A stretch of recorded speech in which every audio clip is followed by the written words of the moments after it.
நமது கலாச்சாரம், நமது பண்பாடு எப்போதும் நம்முடன் நீடித்து இருக்கும். சப்ஸ்கிரைப் திலக். இது அற்புதம் தானே?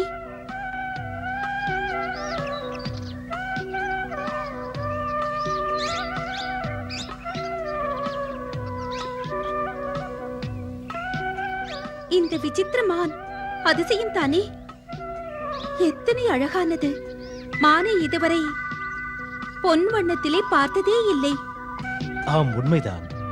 விந்தையானது இல்லையா லக்ஷ்மணா? ஆமாம் அண்ணா.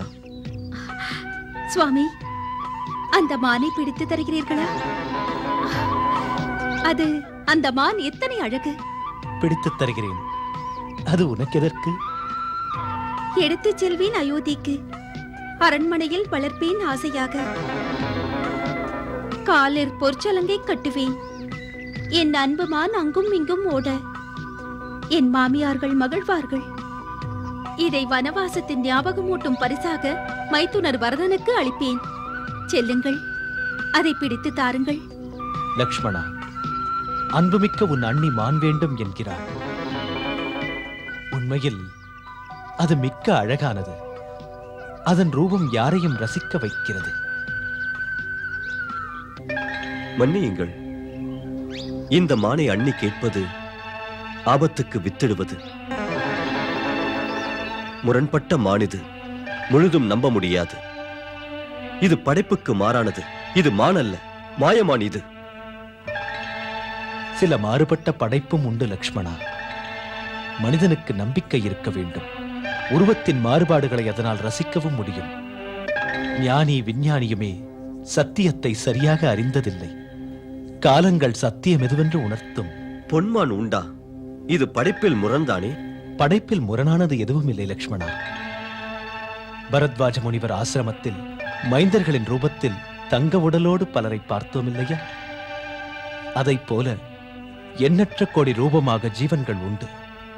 பகவானின் மாயைக்கு முன்னால் ஞான விஞ்ஞானங்கள் செயல்படுவதில்லை. பகவானின் மாயைகள் உண்டண்ணா.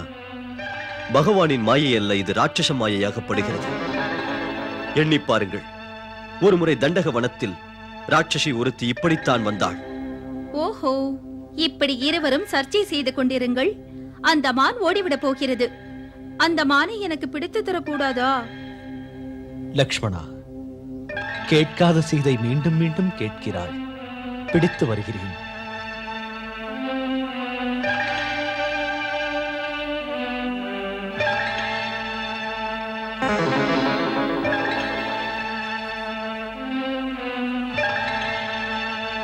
ஒருவேளை உயிரோடு பிடிக்க முடியவில்லை என்றால் நீ அதற்கு? அதனால் என்ன? அதன் தோல் அழகாக இருக்கிறது. நீங்கள் பூஜையில் அமர ஆசனமாகுமே.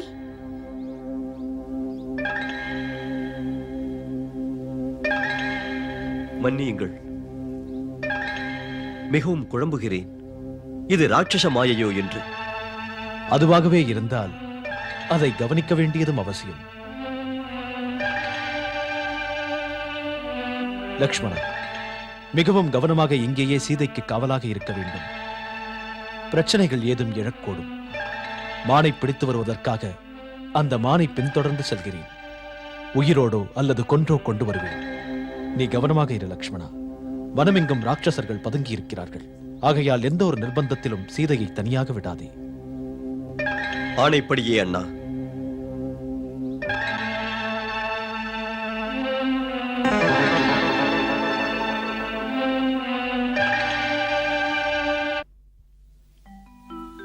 சீதை கேட்டாள், ஸ்ரீராமன் சென்றான். காட்டில் ஒரு நாடகமே கண்டான்.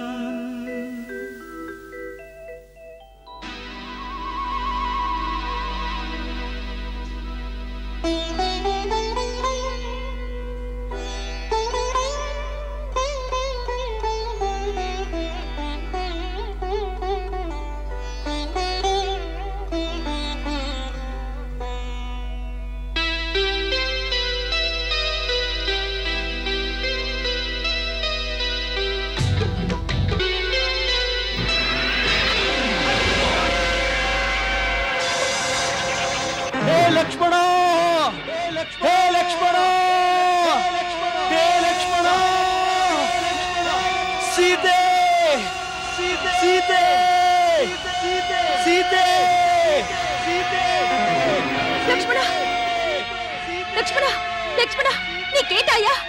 காப்பாற்று காப்பாற்று காப்பாற்று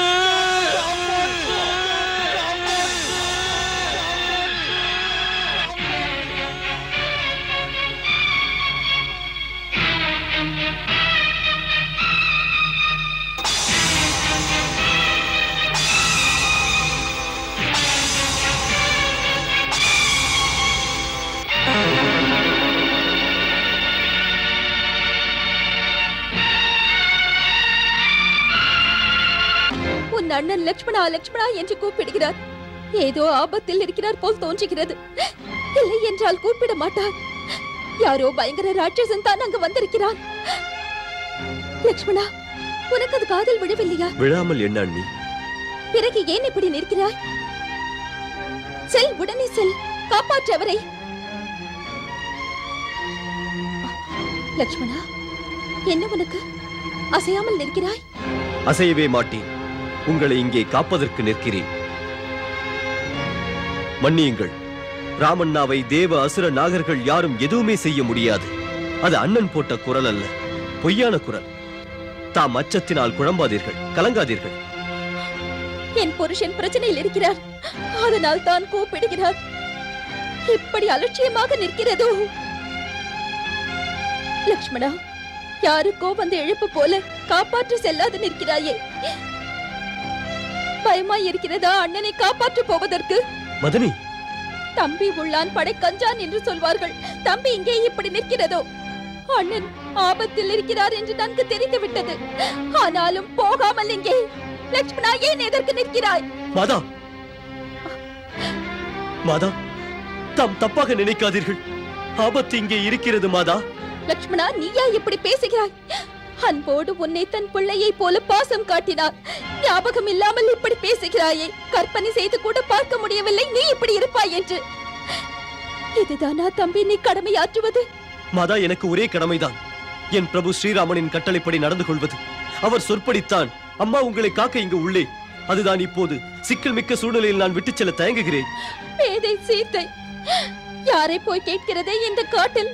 வழியும் தெரியாது. இப்படி ஒரு நிலைமையில் அவளை எந்த வழிதான் செல்கிறது? யாரையும் கூப்பிட கூட முடியாது. நீ இங்கே நிற்பது நியாயமா? லக்ஷ்மணா, இன்னும் தாமதித்தால் பிறகு உன் மாதாவுக்கு உயிரே இருக்காது. இப்பேதையின் பிணத்தை காக்க நிற்கிறாயா? பிரபுவை காக்க போகின்றாயா? மாதா, என்னை புரிந்து கொண்டு பேசுங்கள். பேதமைக்கு இடம் தராதீர்கள். எந்த ஒரு சக்தியுமே அண்ணனை எதுவுமே செய்து விடாது. ஏன் ஏன் இப்படியெல்லாம் என்னை சொல்லும்பு தொடுத்து குத்துகிறீர்கள்? தன் புருஷனுக்கு ஆபத்து என்று பொறுத்து கேட்கும் போது எப்படித்தான் பொறுத்துக் கொள்வாள்? நாளும் பேசி பொழுது போகின்றது. உன் மனது எதையோ நினைக்கிறது. பாதுகாப்பு என்ற காரணத்தால் மனதில் வேறு உணர்விருந்தால் அந்த மாசுகள் இங்கே கிடையாது. மாதா, நெருப்பை இழிவுபடுத்தாதீர்கள். அன்னையின் ஆணை. லக்ஷ்மணா, அதற்கு மதிப்பு கொடு. மாதா, பிடிவாதம் பிடிக்காதீர்கள். அது அமங்கலம் தாயே. லக்ஷ்மணா, என் மங்களத்தை தான் கேட்கிறேன். லக்ஷ்மணா, பொறுமையெல்லாம் போய்விட்டது.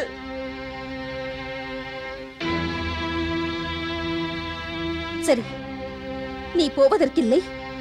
உன் வில்லையும் அம்பையும் கொடு. நானே செல்கின்றேன். என் புருஷனை காக்க எனக்கு தெரியாது என்று நினைக்காதே.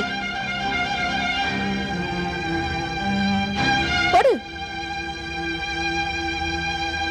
இஷ்டமில்லையா அதை என்னிடம் தர? நல்லது, போகின்றேன் நானே. வழிவிடு. மாதா, மன்னிப்பு கேட்கிறேன், போகாதீர்கள். போகாதே என்கிறாயே, நான் போனால் தப்பா?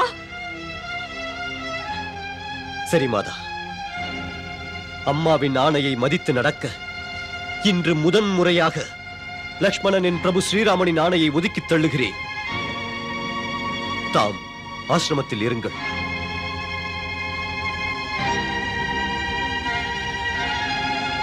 மாதா, தாம் உள்ளே செல்லுங்கள்.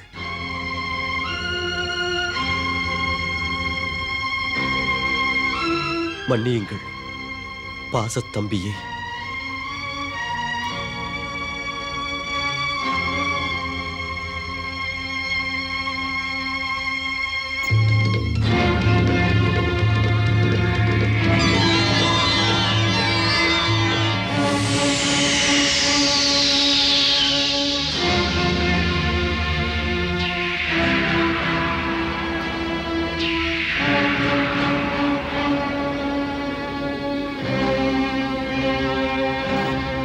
மாதா, கோவிலாக இதை நினைத்து அதில் இருக்கும் தெய்வமாக உங்களை கும்பிடுகிறேன். எப்படிப்பட்டவனும் இந்த லக்ஷ்மணன் கோட்டினை தாண்டி உள்ளே வர நினைத்தான் என்றால் அவன் எரிந்து சாம்பலாவான். அதனால் மாதா, பணிவுடன் ஒரு வேண்டுகோள். எந்த நிர்பந்தம் வரட்டுமே, ராமண்ணா வரும் வரை தாம் இந்த கோட்டினை தாண்டி போகாதீர்கள்.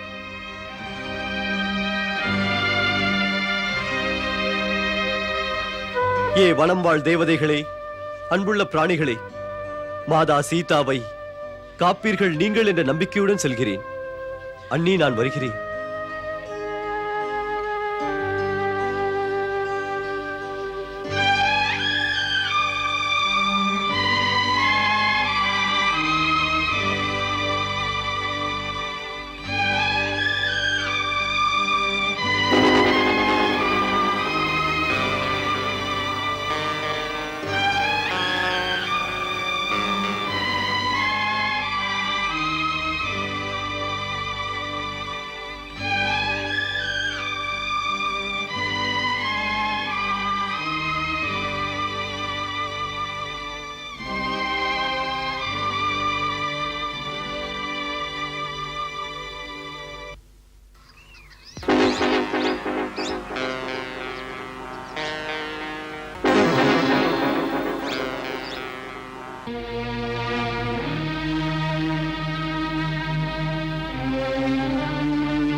भिक्षान्देहि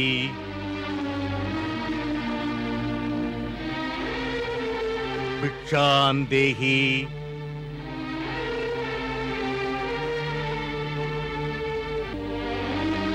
भिक्षान्देहि भिक्षान्देहि भिक्षान्देहि. வணக்கம் மகாத்மா. நன்றாக இரு நங்கையே. நெடுந்தூர பயணம், நல்ல பசி எனக்கு. வளமான இடத்தை பார்த்தேன், வழங்குவாய் என்று வந்தேன். எனது பசியை தீர்த்து வை. அவ்வாறே மகாத்மா. தாம் சற்று இருங்கள், உள்ளே சென்று தங்களுக்கு பிக்ஷை எடுத்து வருகிறேன். இல்லத்தரசியே, நெடும் பயண களைப்பு, சற்று அமர வேண்டும். பெரியவரே, தப்பாக நினைக்காதீர்கள். என் கணவர் இங்கில்லை, அதான் தம்மை வெளியே நிற்க வைத்தேன். பெண்ணே, அன்பு கூர்ந்து தாம் இங்கேயே இருங்கள், பிக்ஷை எடுத்து வருகிறேன்.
அண்ணி, ஒரு வேண்டுகோள்.